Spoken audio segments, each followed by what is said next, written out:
Good morning to all of you. Welcome to my YouTube channel. आज हम topic discuss करेंगे mitochondria. ठीक है, क्या होता है माइटोकॉन्ड्रिया? बेटा, जैसे आपको पता है कि यूकैरियोटिक ऑर्गेनिज्म जो हैं उनकी बॉडी किस चीज़ से बनी होती है। आप ह्यूमन का ही एग्जाम्पल ले लेते हैं। हमारी बॉडी किस चीज़ से बनी है? सेल से। ठीक है, तो सेल जो है एक basic structural and functional unit of life है सभी लिविंग ऑर्गेनिज्म के केस में। ठीक है, तो आपको ये भी क्लियर है कि जो सेल है उसमें बहुत छोटी छोटी ऑर्गेनेल्स भी प्रेजेंट होती हैं जो बहुत ही इंपॉर्टेंट रोल प्ले करती हैं सेल के लिए। ठीक है, तो वैसे ही माइटोकॉन्ड्रिया भी है बेटा, वो एक बहुत ही छोटी सी ऑर्गेनली है। ठीक है, और जो सेल में प्रेजेंट होती है और किस लिए प्रेजेंट होती है बेटा? ये बेटा एनर्जी प्रोवाइड करती है। ठीक है, एनर्जी प्रोडक्शन करती है। ठीक है, सेल की मेटाबॉलिक एक्टिविटी के लिए। और एनर्जी किस फॉर्म में प्रोड्यूस करती है बेटा? एटीपी की फॉर्म में प्रोड्यूस करती है। ठीक है, और सेल जो है इस एनर्जी को अपनी मेटाबॉलिक एक्टिविटीज़ के लिए यूज करता है। ठीक है, इसी कारण इसको बेटा हम power house of the cell भी बोलते हैं। ठीक है, अब ये देखिए आप, ये है माइटोकॉन्ड्रिया का डायग्राम। ठीक है, इस पे हम बात करेंगे, डिस्कस करेंगे आगे टॉपिक में। ठीक है, तो अभी सबसे पहले हम आते हैं डिस्कवरी पे। ठीक है, डिस्कवरी किसने की थी? ठीक है, तो डिस्कवरी की बात करें बेटा तो माइटोकॉन्ड्रिया को डिस्कवर किया था कॉलीकर ने। ठीक है, कॉलीकर ने डिस्कवर किया था कौन से ईयर में? 1880 में। Very very important scientist. ठीक है, एमसीक्यूज पॉइंट ऑफ व्यू से। ठीक है, और उसने किस में ऑब्जर्व किया बेटा? उसने ऑब्जर्व किया flight muscle of the insect में।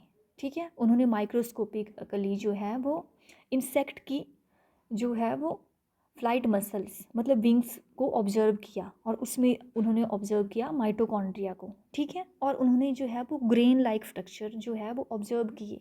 ठीक है, ग्रैनुलर स्ट्रक्चर ऑब्जर्व किए, तो उन्होंने नाम क्या दिया? Granular body. ठीक है, ग्रैनुलर बॉडी। ठीक है, नाम दिया उसको। ठीक है, अब बात करते हैं टर्म की।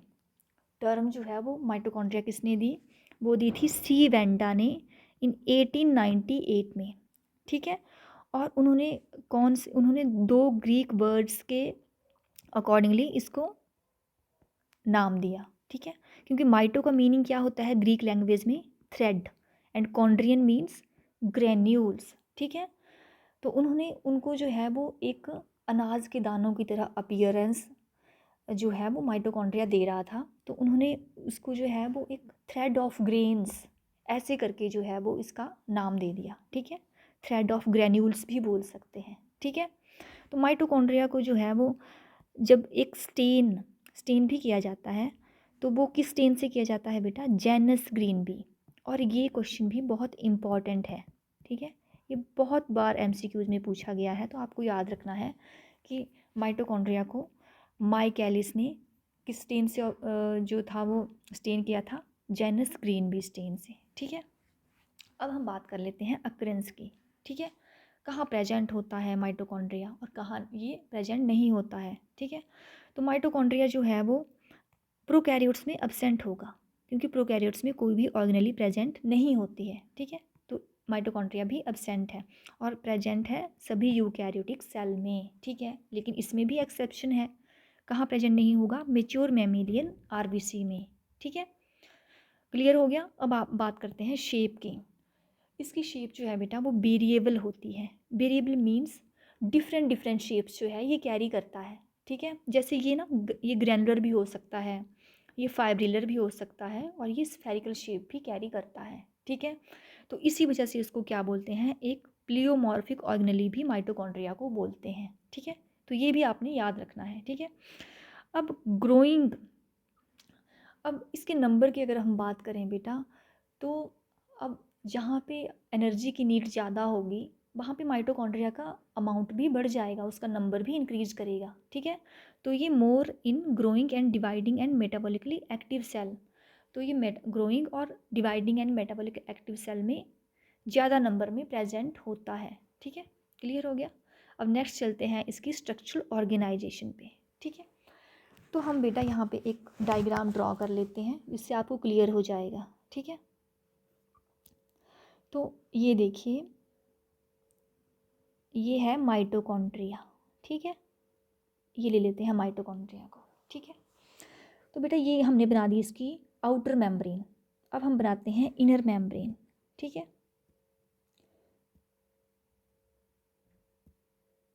ये देखिए बेटा, इनर मेम्ब्रेन ऐसे बनाएंगे, ठीक है, फोल्ड्स बनाएंगे इसके अंदर, ठीक है, ये फोल्डेड होती है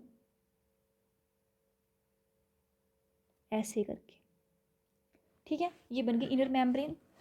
अब बेटा ये आउटर मेम्ब्रेन है, ठीक है, ये आउटर मेम्ब्रेन है, ठीक है, ये इसकी इनर मेम्ब्रेन है, ठीक है। दो मेम्ब्रेन्स हो गई, ये क्लियर हो गया आपको। अब इनके बीच में एक स्पेस भी तो है, ये स्पेस बचा, इसको क्या बोलते हैं, इंटर मेम्ब्रेन स्पेस, ठीक है, स्पेस, ठीक है, इंटर मेम्ब्रेन स्पेस। और जो इंटर मेम्ब्रेन स्पेस है बेटा, वो एक चैम्बर भी तो बना रहा है, ठीक है, आउटर मेम्ब्रेन और इनर मेम्ब्रेन के बीच में एक चैम्बर भी तो बन रहा है, ठीक है। और इसको जो है दूसरा नाम क्या है इसका, आउटर चैम्बर, ठीक है, ये याद रखना है बेटा, क्योंकि जो माइटोकॉन्ड्रिया है वो दो मेम्ब्रेन्स कैरी करता है और दो ही चैम्बर्स भी बनाता है, ठीक है। तो जो इंटर मेम्ब्रेन स्पेस है उसको हम आउटर चैम्बर भी बोलते हैं, ठीक है, क्लियर हो गया। अब बात करते हैं हम इनर मेम्ब्रेन के बारे में, ठीक है। जो इनर मेम्ब्रेन है बेटा, वो कुछ एक जो है वो फोल्ड्स भी बनाती है, ठीक है। अब देखिए ये फोल्ड्स हैं, ये देखिए ये फोल्ड्स हैं बेटा, जैसे ये फोल्ड्स हैं, तो इन फोल्ड्स का भी नाम है, क्या बोलते हैं इन फोल्ड्स को, क्रिस्टी, ठीक है, क्रिस्टे बोलते हैं बेटा। और ये क्रिस्टे जो हैं फोल्डिंग फॉर्म में क्यों होते हैं, क्योंकि बेटा इनके ऊपर जो है ना बेटा नॉब लाइक स्ट्रक्चर्स प्रेजेंट होते हैं, ठीक है, ये नॉब लाइक स्ट्रक्चर, और इनको क्या बोलते हैं, ऑक्जिसोम्स, ठीक है, ऑक्जिसोम बोलेंगे या फिर एटीपी पार्टिकल्स बोलेंगे, ठीक है। और ये जो हैं बेटा एटीपी ये जो ऑक्जिसोम्स हैं ये फंक्शनल यूनिट ऑफ माइटोकॉन्ड्रिया होते हैं, ठीक है, फंक्शनल यूनिट ऑफ माइटोकॉन्ड्रिया, क्योंकि यही जो वो पार्टिकल्स हैं जो एटीपी प्रोडक्शन करेंगे माइटोकॉन्ड्रिया में, ठीक है। अगर ये प्रेजेंट नहीं होंगे तो एटीपी प्रोडक्शन नहीं हो पाएगी, क्योंकि इनके जो हेड रीजन है, ये वाला जो नॉब लाइक रीजन है, इस पे जो है एटीपी सिंथेज नामक एक एंजाइम होता है जो फास्फोराइलेशन करता है एडीपी की, और उससे जो है वो एटीपी की फॉर्मेशन होती है, ठीक है। तो आगे हम बात करते हैं इसके इनर मेम्ब्रेन में और क्या क्या प्रेजेंट होता है बेटा। जो इनर मेम्ब्रेन होती है बेटा, उसमें जो है उसके जो इनर अंदर जो उसकी जो लाइनिंग है, जो ये जो है ये मैट्रिक्स बनाती है, ठीक है, इसके अंदर डेंस और प्रोटीनियस एक मटेरियल प्रेजेंट होता है, उसको हम मैट्रिक्स बोलते हैं, ठीक है। और इसमें जो है और भी क्या प्रेजेंट होता है, जैसे आपको जो है वो राइबोसोम्स मिल जाएंगे, ये राइबोसोम्स बना दिए मैंने, ठीक है, राइबोसोम्स प्रोटीन सिंथेसिस का काम करते हैं, ठीक है, क्योंकि ये सेमी ऑटोनोमस ऑर्गेनेली है तो ये डीएनए भी कैरी करती है और राइबोसोम्स भी कैरी करती है, ताकि ये अपनी प्रोटीन्स भी बना सकें, अपना जेनेटिक मटेरियल भी कैरी कर सकें, ठीक है। तो ये इसका इम्पॉर्टेंट जो है वो फंक्शन है, ठीक है। यहाँ बेटा ये सर्कुलर फॉर्म में आपको डीएनए भी मिल जाएगा, ठीक है, ये डीएनए, ठीक है। और ये हो गए राइबोसोम्स, ठीक है। अब आपको ये तो क्लियर हो गया कि ये आउटर चैम्बर है, ठीक है। अब इनर चैम्बर कहाँ है, ये जो बेटा जो दोनों जो क्रिस्टे बने हुए हैं ना बेटा, इन दोनों की जो लेयर के बीच में ये जो स्पेस है ना बेटा, इसको हम बोलते हैं इंटरक्रिस्टल स्पेस, ठीक है, या इंटरमैट्रिक्स स्पेस, ठीक है, इंटरमैट्रिक्स स्पेस बोलेंगे आप, वो ज़्यादा अच्छा है। ये जो स्पेस है ना बेटा, ये है इंटर मैट्रिक्स स्पेस, और इसको ही हम इनर चैम्बर भी बोल देते हैं, ठीक है, क्योंकि ये है ना चैम्बर की फॉर्म में, ये पूरा क्लोज्ड है, चैम्बर है ना ये, तो ये इनर चैम्बर हो गया, ठीक है। क्लियर हो गया आपको डायग्राम माइटोकॉन्ड्रिया का। अब यहाँ भी देख लीजिए आप, ये देखिए ये आउटर मेम्ब्रेन है, ये इनर मेम्ब्रेन है, ठीक है, ये इनर मेम्ब्रेन है। ये जो है वो मैट्रिक्स है, देखो आप, ये इन्होंने शो किया है, मैट्रिक्स है, ठीक है। ये क्रिस्टी हैं, ये जो फोल्ड्स हैं ये क्रिस्टी बने हुए हैं, ये देखिए ये फोल्ड्स, इनको क्रिस्टी बोला हुआ है, ठीक है। ये इनर मेम्ब्रेन है, देखो ये अंदर जो है वो इनर मेम्ब्रेन है, ठीक है। और ये जो है वो बेटा इसकी आउटर मेम्ब्रेन जो होती है ना वो 2 लेयर तो है, ठीक है। इसके ऊपर ना पोरियंस प्रेजेंट होते हैं, पोर्स होते हैं आउटर मेम्ब्रेन के ऊपर, ठीक है। ये आपने याद रखना है, बहुत इंपॉर्टेंट है, ठीक है। और इसकी मैट्रिक्स में ग्रेन्यूल्स भी प्रेजेंट होते हैं, ठीक है, ग्रैनुलर स्ट्रक्चर भी प्रेजेंट होते हैं, ठीक है, ये भी याद रखना है।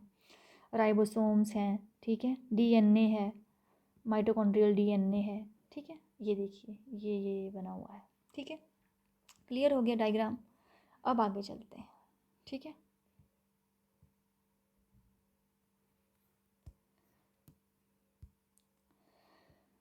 ये हो गया। अब बात करते हैं बेटा, डायग्राम तो हो गया, अब स्ट्रक्चरल ऑर्गेनाइजेशन की बात कर लेते हैं, ठीक है। माइटोकॉन्ड्रिया जो है वो 2 लिमिटिंग मेम्ब्रेन होती हैं इसकी, और 2 चैम्बर्स होते हैं, 2 ही मेम्ब्रेन्स होंगी और 2 ही चैम्बर्स होंगे, ठीक है। ये बात आपको पता है, ठीक है।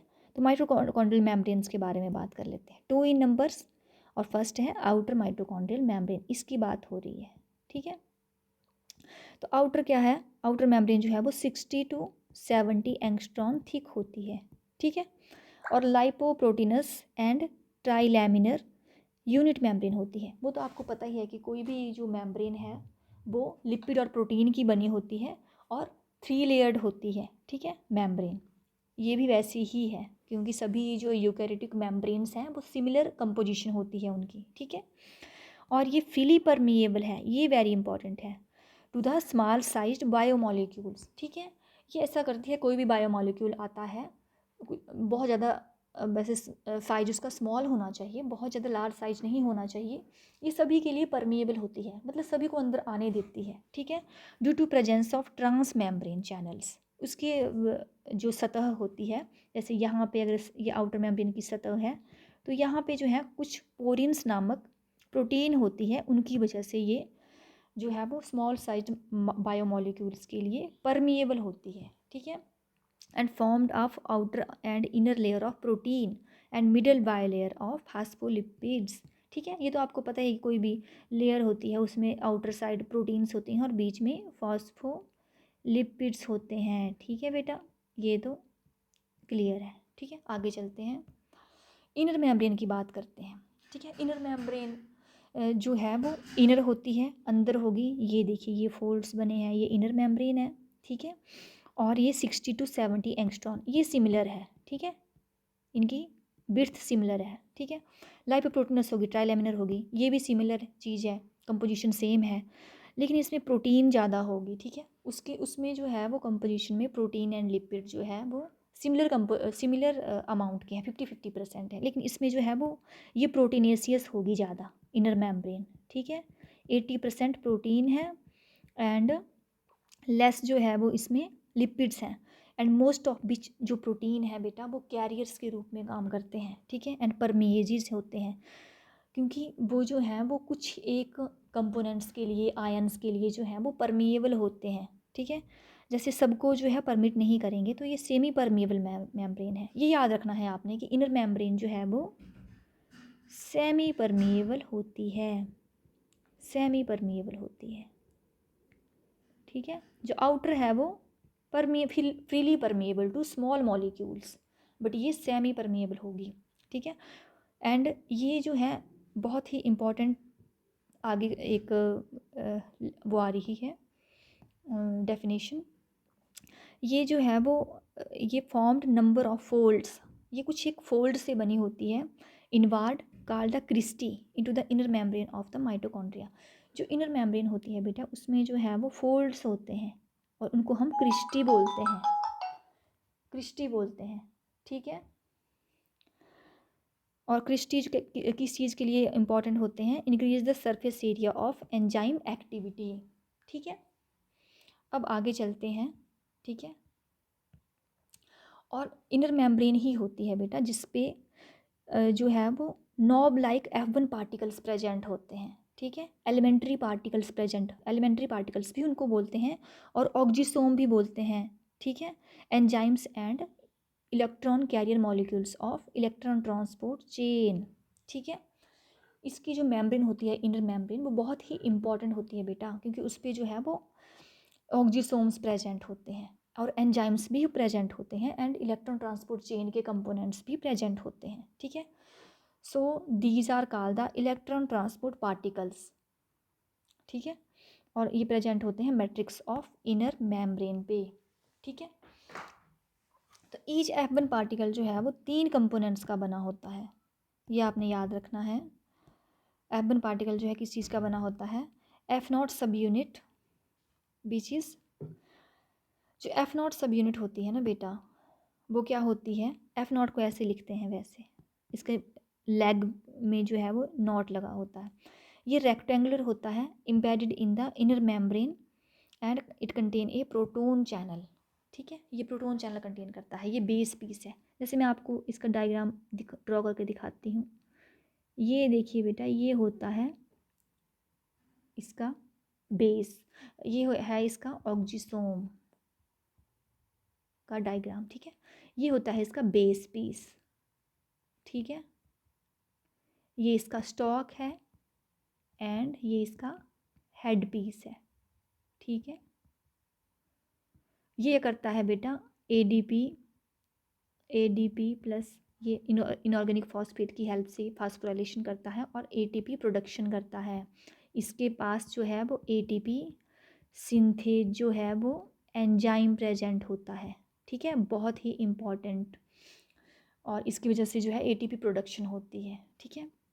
तो इसी की बात कर रहे हैं, ठीक है। बेस पीस क्या है, ये है, ये क्या है, रेक्टेंगुलर है, दिख रहा है ना आपको, रेक्टेंगुलर है और embedded in the inner membrane. Inner membrane जैसे ये फोल्ड बना हुआ है माइटोकॉन्ड्रिया में, ये फोल्ड बना हुआ है, तो ये इनर मेम्ब्रेन पे यहाँ प्रेजेंट होगा, यहाँ पे it is embedded in the inner membrane, यहाँ पे इसका जो है बेस इम्बेड होगा and it contain a proton channel. And stock की बात करें बेटा, तो स्टॉक जो है वो ये हेड को लिफ्ट करता है, ये देखिए स्टॉक, ये स्टॉक है ना, तो ये हेड को लिफ्ट कर रहा है ऊपर की तरफ, ठीक है। It lift the head and it is 33 angstrom in size, 33 angstrom होता है साइज में, ठीक है। एंड अगर हेड पीस की बात करें, ये वाला हेड पीस है, इसको F1 पार्टिकल बोलते हैं बेटा, ठीक है। सब यूनिट है F1 सब यूनिट, ये सब यूनिट है, ठीक है। इट इज़ स्फेरिकल होता है, देखो स्फेरिकल है ना, ये देखिए स्फेरिकल है एंड 75 to 100 एंगस्ट्रॉन होता है साइज में, 75 to 100 एंगस्ट्रॉन होता है साइज में, ठीक है, सबसे बड़ा होता है इसमें। और ये क्या कंटेन करता है, हेड पीस एटीपीएज एंजाइम और एटीपी सिंथेसिस कंटेन करेगा, ये कैरी करता है, which control the synthesis of ATP by the phosphorylation of the ADP, ठीक है, जैसे हमने यहाँ पे डिस्कस किया। तो so these are called the ATP particles and also called the functional unit of the mitochondria, ठीक है, functional unit of the mitochondria भी बोलते हैं इसको, ठीक है। F1 पार्टिकल्स भी बोलते हैं, ठीक है। अब आगे बात करते हैं number of the F1 particles. जो बेटा F1 पार्टिकल्स हैं पर माइटोकॉन्ड्रियन, वो वेरी भी करते हैं, ये 10,000 भी हो सकते हैं और ये 1 लाख भी हो सकते हैं। ये करता है मेटाबॉलिक एक्टिविटी पे डिपेंड, कि अगर वो ज़्यादा एक्टिव होगा मेटाबॉलिकली सेल, तो उसमें जो है वो एटीपी की प्रोडक्शन ज़्यादा होगी, तो उसमें ज़्यादा नंबर हो जाएगा, और इसमें कईयों में जो है जहाँ पे नहीं चाहिए वहाँ कम होगा, ठीक है। एंड एंजाइम एटीपी सिंथेटेज जो है वो present in the head of the F particle, F1 particle के या फिर सब यूनिट के हेड पे होगा, ठीक है, which control the synthesis of ATP. So these are called the ATP particles. इनको एटीपी, ऑक्जिसोम को बेटा एटीपी पार्टिकल्स भी बोलते हैं, ठीक है। एटीपी बनाएंगे तो एटीपी पार्टिकल्स भी इनका नाम, अदर नेम होता है, ठीक है। तो इनर माइटोकॉन्ड्रियल मेम्ब्रेन जो है उसको फर्दर जो है हम डिवाइड करते हैं 2 चैम्बर्स में, ठीक है। अभी मेम्ब्रेन्स की बात यहाँ पे ओवर होगी, अब चैम्बर्स की बात हो रही है, ठीक है। दो जो कंपार्टमेंट्स बनते हैं उनमें एक आउटर चैम्बर होता है, एक इनर चैम्बर होता है। जो इन आउटर चैम्बर होता है वो कंटेन्ड जो between the two membranes and core of the crest. ठीक है, आपको पता है जैसे जो आउटर चैम्बर होता है, ठीक है, आउटर चैम्बर कहाँ होगा, आउटर चैम्बर हमने बोला कि ये जो आउटर मेम्ब्रेन है और ये इनर मेम्ब्रेन जो है वो इसके बीच में जो है वो हम इसको क्या बोलेंगे, इंटर मेम्ब्रेन स्पेस और आउटर चैम्बर। ठीक है, और इनर चैम्बर किसको बोलते हैं, जो ये दोनों मैट्रिक्स के बीच में जगह है उसको हम इनर चैम्बर बोलते हैं। ठीक है, ये बात हो गई थी हमारी डिस्कस, यही बात पे हम बात कर रहे हैं। ठीक है,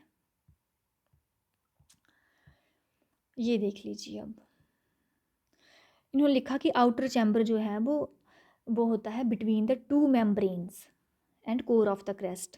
ठीक है, एंड इनर चैम्बर जो है वो filled with the relatively dense proteinaceous material called the mitochondrial matrix. और इनर चैम्बर जो है वो मैट्रिक्स के बीच में जो है, और ये कौन सा मटेरियल कैरी करता है, प्रोटीनेसियस मटेरियल। ठीक है, यही बात कर रहे हैं। ठीक है, अब आगे चलते हैं माइटोकॉन्ड्रियल चैम्बर्स पे। अब बात कर लेते हैं इनकी चैम्बर्स के बारे में डिटेल में। ये it lies between the two membranes. ठीक है, कौन सी membranes, outer and inner membrane के बीच वाले जो स्पेस है उसको क्या बोलते हैं, आउटर चैम्बर। ठीक है, और it is filled with A less denser, इसमें जो है वो ये जो है वो लेस डेंसर मीडियम से मीडियम जो है वो फील्ड होता है इसमें, जिसमें वाटर होता है, वाटर होगा, मिनरल्स होंगे, एंजाइम्स होंगे।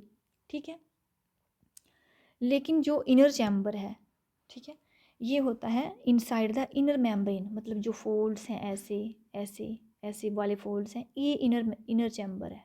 ठीक है, ये इनर चैम्बर है और ये होगा field with the more dense, तो इसमें डेंस मैट्रिक्स होगी। ठीक है, डेंसर फ्लूइड होगा, ग्रैनुलर माइटोकॉन्ड्रियल मैट्रिक्स है ये, विच कंटेन एंजाइम्स ऑफ, ये क्या करती है, एंजाइम्स कैरी करती है of the protein synthesis, lipid synthesis and Krebs cycle के लिए।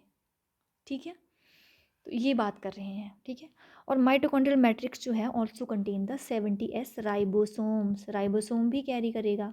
ठीक है, ये तो बात डिस्कस हो गई थी।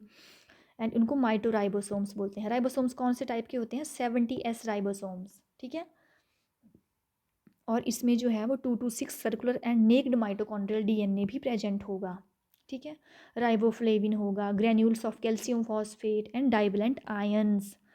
ठीक है, मैट्रिक्स जो है बहुत कुछ कैरी करती है। मैट्रिक्स जो है वो एंजाइम्स कैरी करेगी प्रोटीन सिंथेसिस के लिए, लिपिड सिंथेसिस के लिए और क्रैब साइकिल के लिए। ठीक है, 70S राइबोसोम्स कैरी करेगी, माइटोकॉन्ड्रियल डीएनए कैरी करेगी, और भी इसमें राइबोफ्लेविन होता है, कैल्शियम फॉस्फेट के ग्रेन्यूल्स मिलेंगे और डाइवेलेंट आयंस मिलेंगे। ठीक है, ये सब कुछ इनर चैम्बर में होता है। ठीक है, इंटर मैट्रिक्स स्पेस में होता है। ठीक है, ये हो गया। अब आगे चलते हैं बेटा, semi autonomous nature of mitochondria, क्योंकि माइटोकॉन्ड्रिया जो है सेमी ऑटोनोमस कैसे है। ठीक है, क्योंकि माइटोकॉन्ड्रिया बेटा अपनी जो प्रोटीन सिंथेसिस के लिए जो है सभी रिक्वायरमेंट्स को पूरा करता है। ठीक है, इसके पास 70S राइबोसोम होता है और डीएनए मॉलिक्यूल होता है to form the messenger RNA. ठीक है, मैसेंजर आरएनए बनाने के लिए इसके पास जो है वो डीएनए भी होता है, जिसको हम माइटोकॉन्ड्रियल डीएनए बोलते हैं। और एटीपी भी होता है, एटीपी फॉर्मेशन भी करता है टू प्रोवाइड एनर्जी। ठीक है, एटीपी भी होता है। तो माइटोकॉन्ड्रिया जो है वो सम ऑफ द रिक्वायर्ड प्रोटीन्स जो इसको नीड होती है बेटा, जिनकी रिक्वायर्ड प्रोटीन्स की नीड होती है उनको ये बना सकता है। लेकिन ये बहुत ज़्यादा प्रोटीन्स के लिए जो इसको चाहिए होती हैं वो डिपेंड करता है न्यूक्लियर डीएनए पे और साइटोप्लाज्मिक 80S राइबोसोम पे भी ये डिपेंड करता है। ठीक है, तो इसलिए जो है इसको क्या कहते हैं, सेमी ऑटोनॉमस ऑर्गेनली। ठीक है, क्लियर हो गया। अब बात करते हैं इसके फंक्शंस की। ठीक है, अगर हम फंक्शंस की बात करें बेटा, तो फंक्शन जो है सबसे पहले तो आपको पता ही है कि इसको क्या बोलते हैं बेटा, power house of the cell and storage batteries और एटीपी मिल्स। ठीक है, ये इसको बोलते हैं। ठीक है, क्योंकि एटीपी जो है वो प्रोड्यूस करता है तो एटीपी मिल्स बोलेंगे। ठीक है, एटीपी को स्टोरेज का काम भी करता है, ये स्टोरेज बैटरीज बोलेंगे। ठीक है, क्योंकि ऑक्जिसोम्स जो होते हैं उसमें वो जो है लगातार एटीपी की प्रोडक्शन करते रहते हैं, ठीक है। And power house of the cells, ये नाम आपने याद रखने हैं, ऑफ द सेल, ठीक है। अब आगे करते हैं बात। These are the site of ATP formation. ये तो आपको पता ही है कि एटीपी फॉर्मेशन की, ये एटीपी फॉर्मेशन करता है, ठीक है। ये जो है बेटा थर्मियोजेनेसिस में भी हेल्प करता है, ठीक है। थर्मियोजेनेसिस क्या होता है बेटा? थर्मियोजेनेसिस होता है heat production in the organism, ठीक है। हीट प्रोडक्शन में भी ये हेल्प करेगा। और योल्क न्यूक्लियस जो है बेटा वो क्या करता है? कंट्रोल बाइटलोजेनेसिस, ठीक है। बाइटलोजेनेसिस में भी हेल्प करेगा, ठीक है।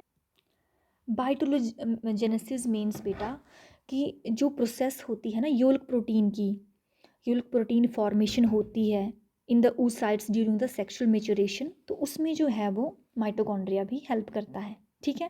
तो mitochondria of the spermatid form Nebenkern of the sperm, नीवन कर्न की फॉर्मेशन भी हेल्प करता है स्पर्म में ये ड्यूरिंग स्पर्मियोजेनेसिस, ठीक है। और माइटोकॉन्ड्रियल मैट्रिक्स जो होती है उसमें बहुत ज़्यादा एंजाइम्स होते हैं, ठीक है। और जो फैटी एसिड चेन इलोंगेशन में बहुत ज़्यादा इंपॉर्टेंट रोल प्ले करते हैं, ठीक है। तो हम सिमिलैरिटी को भी देख लेते हैं कि माइटोकॉन्ड्रिया और बैक्टीरिया में क्या सिमिलैरिटी है, ठीक है। तो जो क्रिस्टी होता है माइटोकॉन्ड्रिया का, क्रिस्टी आपको पता है ना, folds like structure in the mitochondria, ये फोल्ड्स किसी के होते हैं? इनर मेम्ब्रेन्स के, ठीक है। जो क्रिस्टी होते हैं माइटोकॉन्ड्रिया की सिमिलर होते हैं मीजोसोम्स ऑफ बैक्टीरियल मेम्ब्रेन, ठीक है। बैक्टीरिया का तो आपको पता है डायग्राम, यहाँ पे इसकी जो यहाँ पे मेम्ब्रेन होती है इसमें जो है वो मीजोसोम लाइक स्ट्रक्चर होते हैं, ठीक है। तो ये जो है वो क्रिस्टी ऑफ माइटोकॉन्ड्रिया की तरह उसकी तरह होते हैं, ठीक है। रेस्पिरेशन में हेल्प करते हैं, ठीक है। और डीएनए जो होता है वो सर्कुलर होता है, डबल स्टैंडर्ड एंड नेक्ड होता है। और माइटोकॉन्ड्रिया का डीएनए भी ऐसा ही होता है, सर्कुलर होता है, डबल स्टैंडर्ड होता है और नेक्ड होता है, ठीक है। और both multiply by binary fission, ठीक है। माइटोकॉन्ड्रिया और बैक्टीरिया दोनों ही बाइनरी फिशन से जो हैं वो डिवाइड करते हैं, ग्रो मल्टीप्लाई करते हैं, ठीक है। और बोथ है 70S टाइप ऑफ राइबोसोम, और दोनों के पास जो है 70S टाइप ऑफ राइबोसोम होता है अपनी प्रोटीन सिंथेसिस करने के लिए, ठीक है। और आगे बात करें तो ओरिजिन की बात करें अगर हम, तो बेटा न्यू माइटोकॉन्ड्रिया जो है वो are formed by the binary fission of pre existing mitochondria, ठीक है। तो जो न्यू माइटोकॉन्ड्रिया बनते हैं वो किससे बनते हैं? जो प्री एग्जिस्टिंग माइटोकॉन्ड्रिया होते हैं उनकी बाइनरी फिशन से बनते हैं, ठीक है। क्लियर हो गया? ठीक है बेटा, ये हमारा टॉपिक है आज, ये कंप्लीट हुआ अभी, ठीक है। और आगे भी हम न्यू वीडियोस ऐसे ही डिस्कस करते रहेंगे। अगर आपको चैनल अच्छा लगा हो, आपको समझ आया हो टॉपिक जो पढ़ाया गया, तो आप जो है चैनल को सब्सक्राइब करें, ठीक है बेटा। हम आपके बहुत ही आभारी होंगे। थैंक यू बेटा, गॉड ब्लेस यू।